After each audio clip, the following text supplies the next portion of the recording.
예수님 이 땅에 계실 때 바리새인들과 서기관들을 아주 많이 책망하셨잖아요. 그 이유가 뭐냐 하면 바로 그것 때문이었어요. 이 사람들이 율법을 알기는 굉장히 많이 아는데 그대로 따라서 살지는 않는다는 것이었습니다.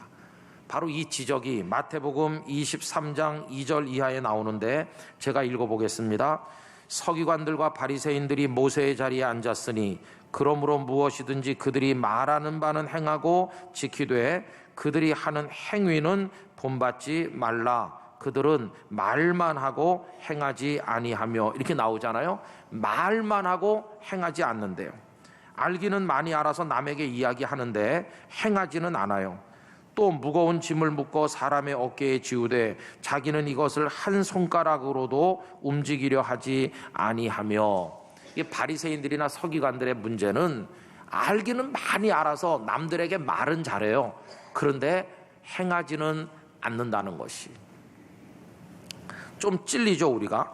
그러면서 예수님께서는 천국에서 큰 사람, 천국에서 상을 받을 사람이 어떤 사람들인가를 마태복음 5장 19절에서 잘 말씀하십니다. 우리 다 같이 크게 읽어봅시다.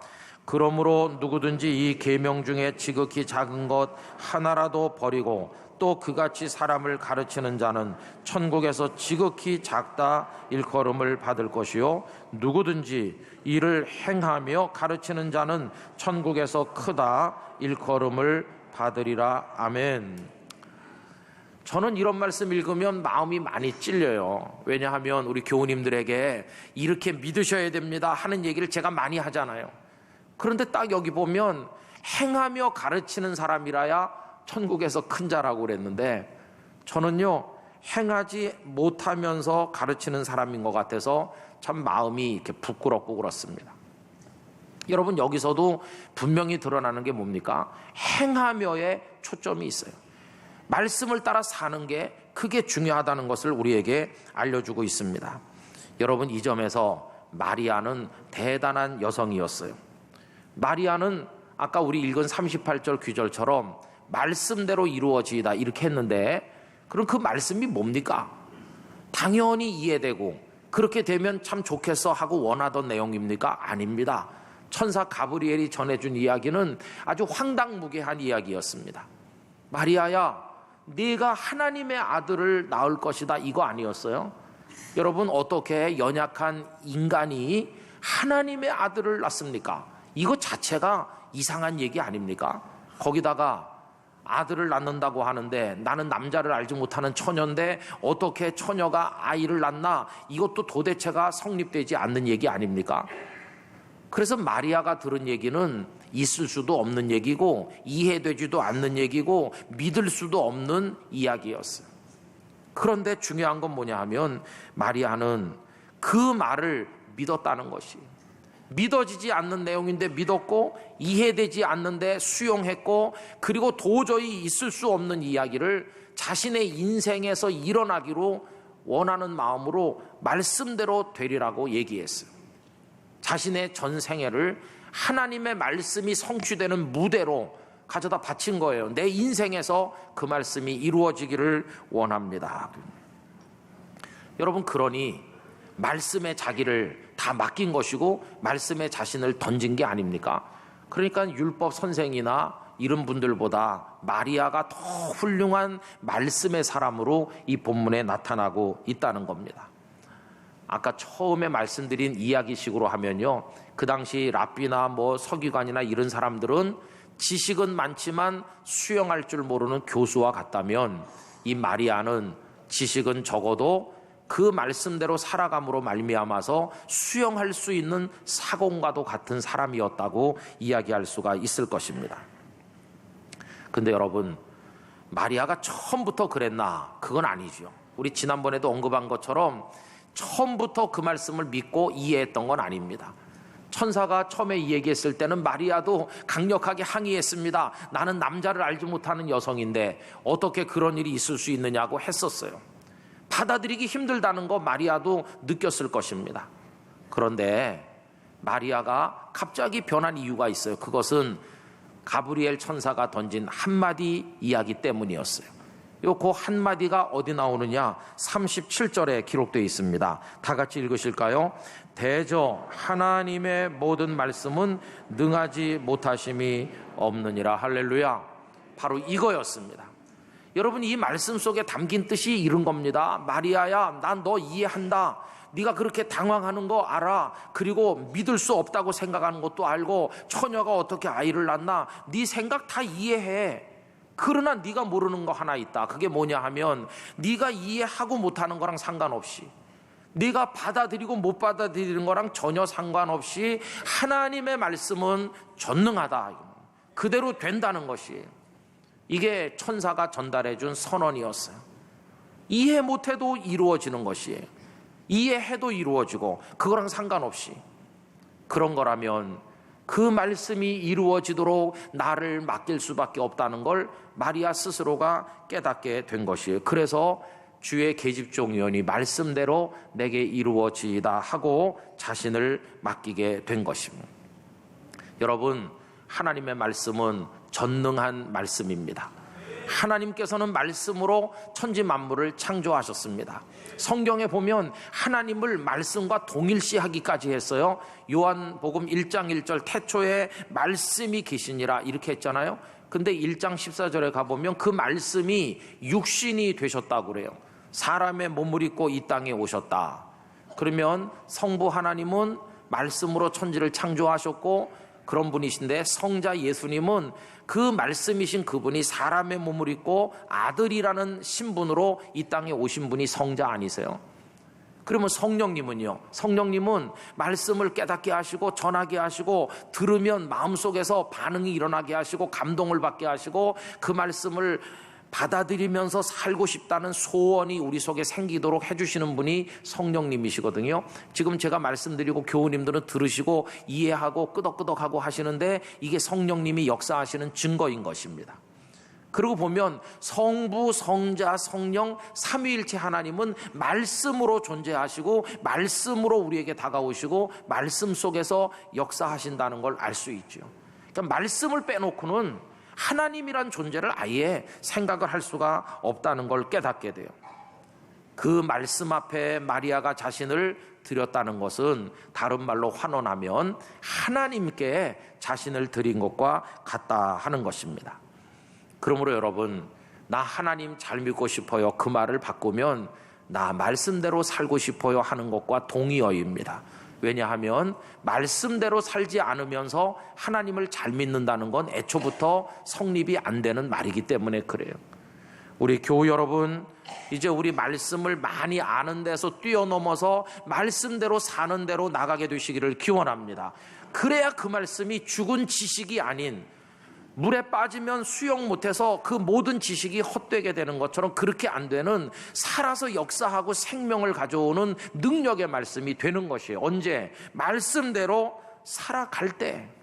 그래서 저는 우리가 우리 인생 전체를 말씀이 성취되는 무대로 하나님 앞에 올려드려야 된다고 생각하는 것입니다.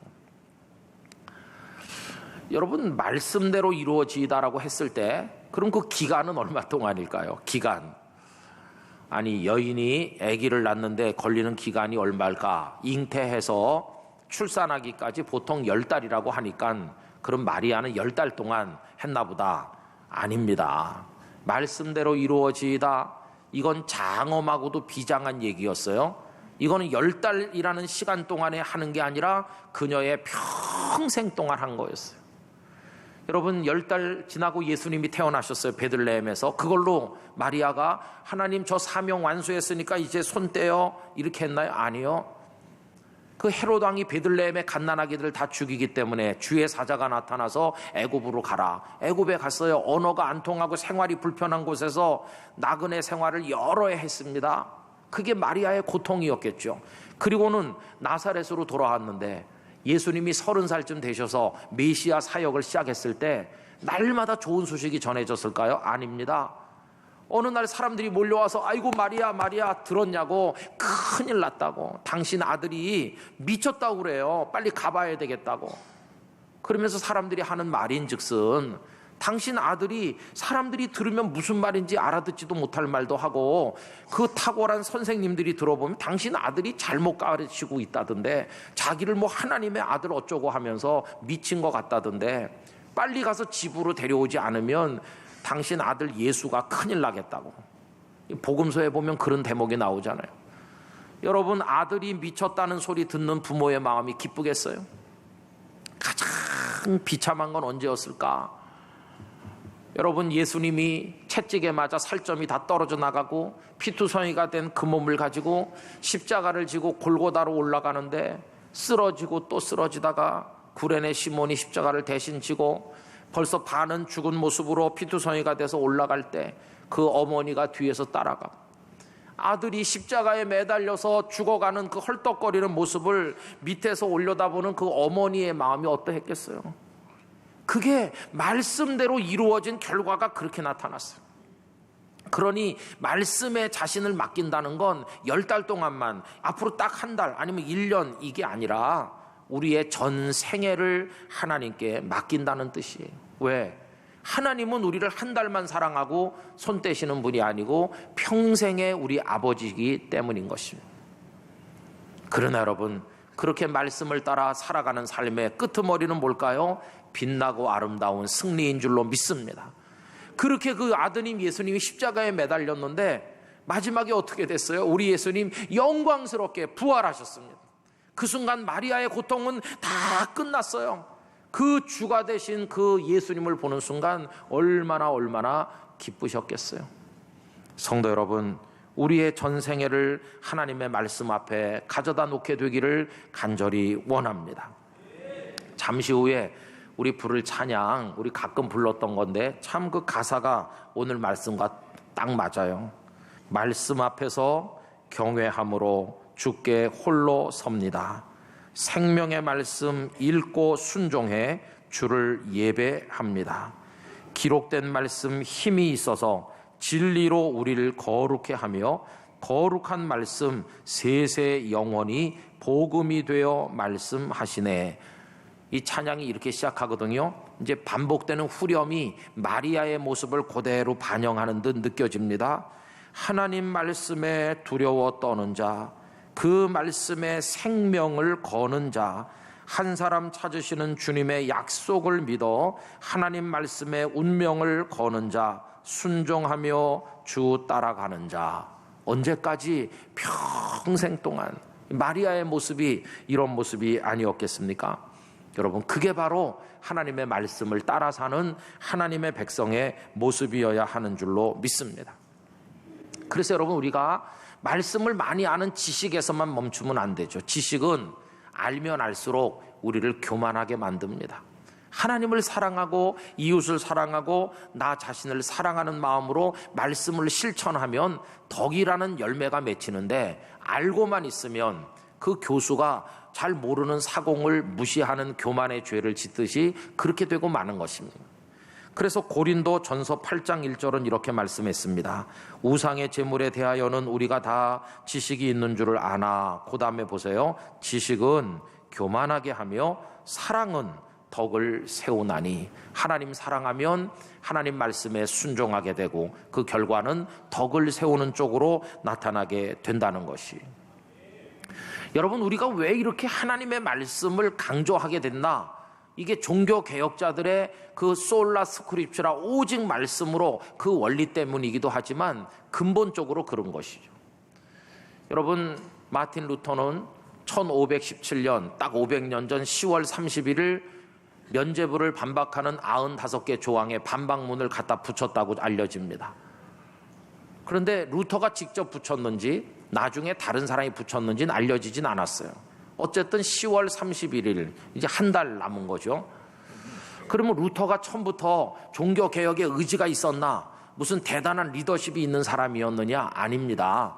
루터는 너무나 연약하고 영적 고뇌가 너무 깊어서 법률가가 되려던 꿈이고 뭐고 다 던져버리고 겁에 질려 수도사로 살고자 다짐했던 그런 사람이에요. 자신의 존재가 너무너무 고통스러웠던 사람이 루터였어요. 그런데 루터가 어떻게 그 위대한 진리의 횃불을 높이 드는 영웅이 됐을까? 그를 그렇게 만든 게 뭐였나? 다음 주일 오후 예배 때 좀 자세히 말씀드리겠지만 다른 게 아니라 하나님의 말씀이었어요. 말씀. 그가 너무 깊이 고뇌하니까 그가 속해 있던 어거스틴파 수도원의 수도 원장이었던 스타우피츠가 루터에게 자네는 비텐베르크 대학에 가서 성경을 가르치게 이렇게 했어요. 성경을 모르는데 어떻게 가르칩니까? 그러니까 연구해가지고 가르쳐야지. 이 스승은 제자를 말씀 속으로 밀어 넣었던 것이에요. 억지로라도. 그래서 여러분 1517년이 그 95개 조항 내건 종교개혁이 시작된 날이라고들 말하잖아요. 근데 연대를 잘 보세요. 그 17년이 되기 전에 루터에게 어떤 일이 있었나. 루터는 성경을 읽기 시작했습니다. 연구했어요. 그래서 맨 처음에 강의한 게 시편이었어요. 그게 1513년 8월에 시작됐어요. 그래갖고 1515년 7월까지 만 2년 가까이 시편을 강의했어요. 그는 시편 속에서 자신이 예수 그리스도를 만났노라고 고백하였어요. 얼마나 놀랍습니까? 시편 강의를 진행하다 중간에 1514년 4월부터 1516년 7월까지 약 2년 3개월 동안에는 로마서를 연구해가지고 로마서를 강의했어요. 그게 1516년 7월에 끝났잖아요. 17년에 종교개혁을 한 건데 1년 전에 로마서 공부를 끝냈어요. 근데 그 로마서 속에서 그가 발견한 진리가 있잖아요. 오직 의인은 그 믿음으로 말미암아 살리라. 할렐루야. 그리고 나서 그는 해방됐어요.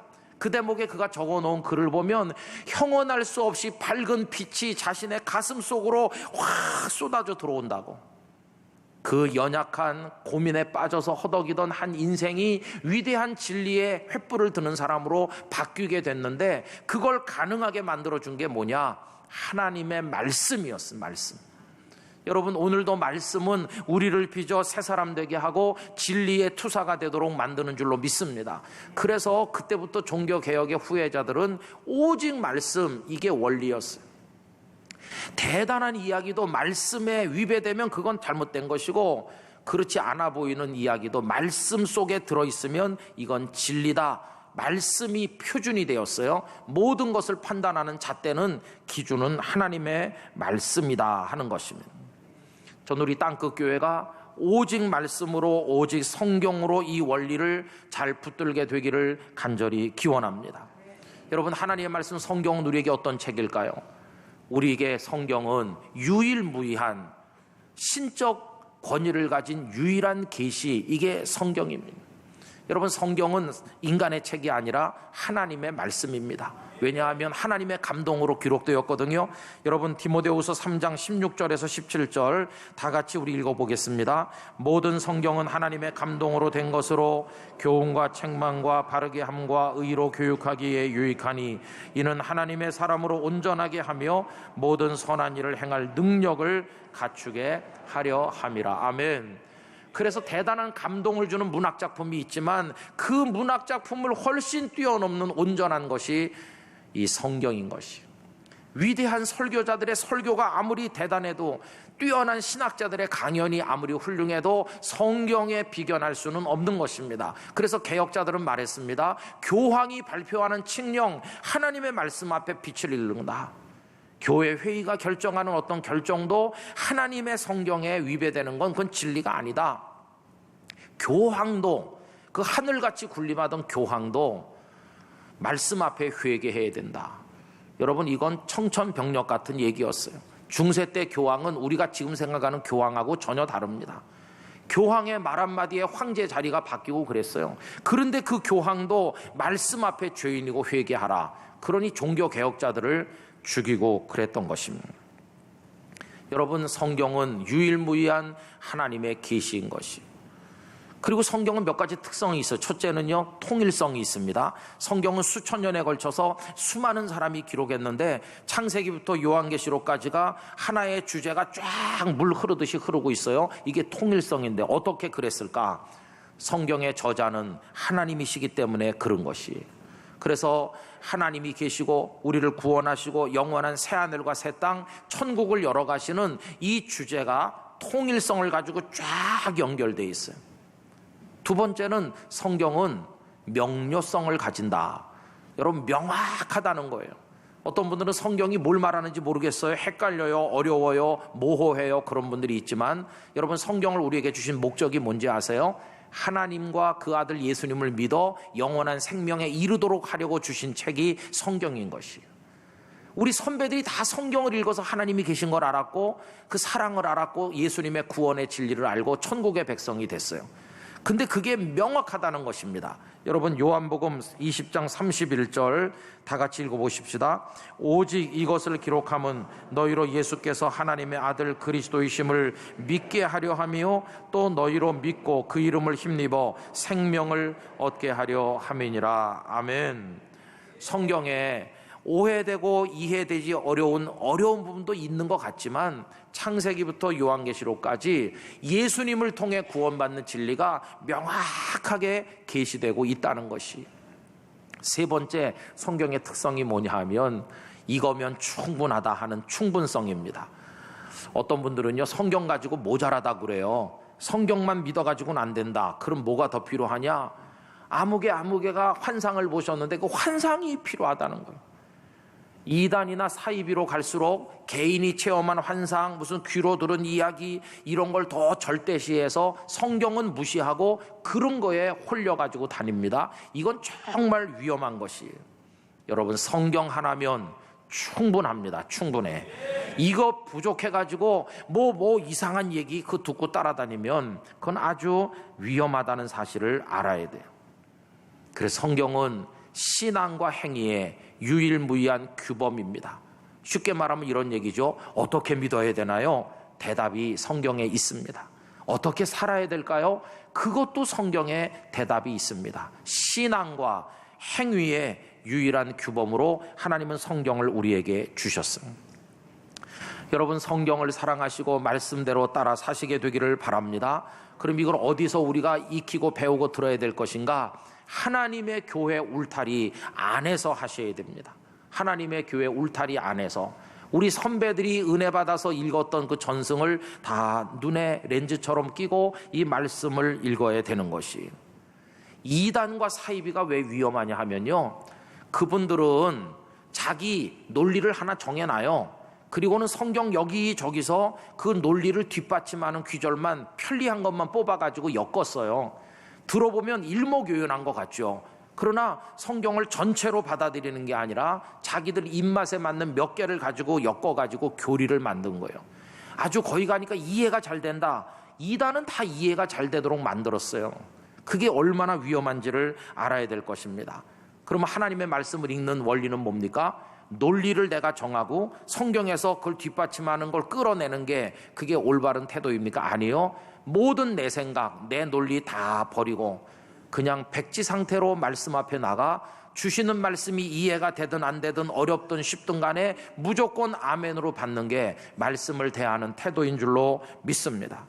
왜 동성애 반대하냐? 기독교인들은 사랑도 없냐? 그 동성애자들이 불쌍하잖아. 여러 가지 얘기하지만 우리가 동성애를 비판하는 이유 딱 하나입니다. 성경에 그건 죄다 이렇게 나와서 그래요. 그것 때문에 우리가 반대하는 거지 그 사람들을 미워해서 그런 게 절대로 아니에요. 우리는 오직 성경으로 나갈 바로 그런 사람들입니다. 여러분, 어디 가서 무슨 얘기 들었을 때 많이 들었던 얘기면 안전한 얘기고 생전 못 듣던 참신한 얘기는 위험한 얘기입니다.